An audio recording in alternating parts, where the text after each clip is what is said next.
Hello, 9th standard first unit test answer paper. प्रश्न पहिला. पुढील उतार्याच्या आधारे दिलेल्या सूचनानुसार कृती करा. एक. आकृतीबंध पूर्ण करा. प्रश्न. भारतातील पहिल्या रेल्वेच्या उद्घाटनाची पूर्वतयारी. उत्तर. 1. 10 मोठे खोलीवजा डबे पाना फुलांचे हार तोरणे निशाणे लावून सजवले. 2. इंजिनावर इंग्रजांचे मोठे निशाण फडकले. 3. डब्यात खुर्च्या व कोच यावर रेल्वेचे डायरेक्टर व इतर नगरसेवक विराजमान झाले. 4. 5 वाजता शिट्टीचा करणा फुंकून प्रवास सुरू झाला. 2. चौकट पूर्ण करा. या दोन गोष्टीचा मेळ करून इंग्रजांनी वाफेला गाडी ओढायला लावली. पाणी आणि विस्तव. प्रश्न दुसरा. पुढील कवितेच्या आधारे दिलेल्या सूचनानुसार कृती करा. चौकट पूर्ण करा. वारकरी संप्रदायाची इमारत उभे करणारे साहित्य कवी संत. कळस चढवणारे संत तुकाराम. पाया रचणारे संत ज्ञानेश्वर महाराज. खांब उभारणारे संत एकनाथ महाराज. भिंती उभारणारे संत नामदेव महाराज. 2. कंसातील उत्तराच्या आधाराने संकल्पना स्पष्ट करा. 1. वारकरी पाया रचणे. उत्तर. वारकरी संप्रदायाची स्थापना केली. संप्रदाय कवी. आवार रचणे. परिसर प्रचाराने व्यापक केला. इमारती संबंधित खांब होणे. संप्रदायाला गुरुकृपेने बळकट केले. संकल्पनाचा अर्थ कळस चढवणे.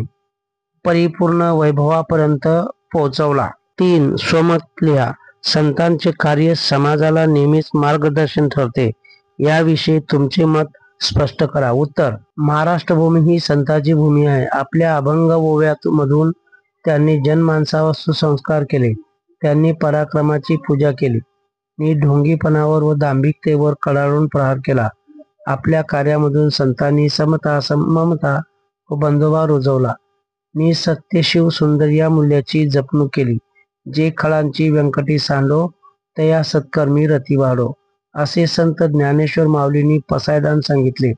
तर जे का रंजले गांजले त्यासी म्हणे जो आपले, तोची साधू ओळखावा देव तेथेच जाणावा, अशा सदाचाराची शिकवण संत तुकाराम महाराजांनी दिली. अशा प्रकारे संतांचे कार्य नेहमीच समाजाला मार्गदर्शक ठरले आहे. प्रश्न तिसरा. काझीरंगा अभयारण्याची वैशिष्ट्ये पुढील मुद्द्यांना अनुसरून लिहा. 1. भौगोलिक वैशिष्ट्ये. उत्तर. काझीरंगा अभयारण्य हे आसाम राज्यात आहे. त्याचा विस्तार सुमारे 265 चौरस किलोमीटर इतका आहे. ते भारताचे भूषण आहे. काझीरंगाची भूमी ही कर्दम भूमी म्हणजे चिखलाची भूमी आहे.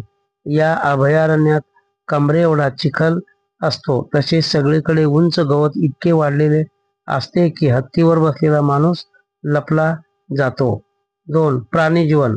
उत्तर. काझीरंगा अभयारण्यात विविध आणि असंख्य पशुपक्षी आहेत. या अभयारण्यात एकशिंगी गेंडा, हत्ती, म्हशीचा कळप, हरिणांचा कळप, गाय बगळे इत्यादी पशुपक्षी आढळतात. एकशिंगी गेंडा हे आसामचे वैशिष्ट्य आहे. राज्य सरकारचे ते प्रतीक आहे. या ठिकाणी वन्य पशु बहुधा सकाळी लवकर किंवा सूर्यास्ताच्या वेळी पाहायला मिळतात. प्रवाशांना जंगलात फिरवून आणण्यासाठी आसाम सरकारने 15-20 प्रशिक्षित हत्ती तयार ठेवले आहेत. प्रश्न चौथा. व्याकरण घटकावर आधारित कृती करा. 1. पुढील वाक्याचे प्रकार ओळखा. दररोज व्यायाम करावा. उत्तर. विधानार्थी वाक्य. 2. महात्मा गांधीजीचे कार्य कोण विसरेल. प्रश्नार्थी वाक्य. 2. पुढील विरामचिन्हे ओळखा. पहिला पूर्णविराम. दुसरा प्रश्नवाचक चिन्ह. तिसरा अर्धविराम. चौथा स्वल्पविराम.